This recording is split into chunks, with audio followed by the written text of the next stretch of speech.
এই যে তোমরা যেখানে আসল বসিয়েছ, এদিকে আমি সারা বাড়ি ঘুরে ঘুরে হয়রান। বসুন বসুন। হ্যাঁ,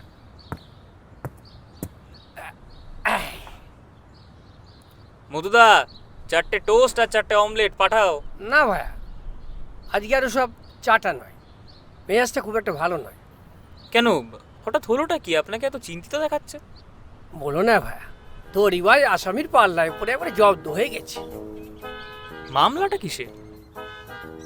যোগনিদ্রার আশ্রমে ফৌজদারি মামলার কথা বললে কি আর রক্ষে আছে? গোয়ার্দান যাবে যে।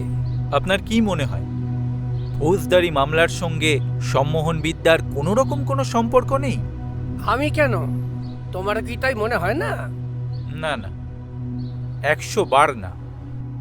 তাহলে সম্মানের খাতিরে আমাদের তুমি বয়কট করছো কেন?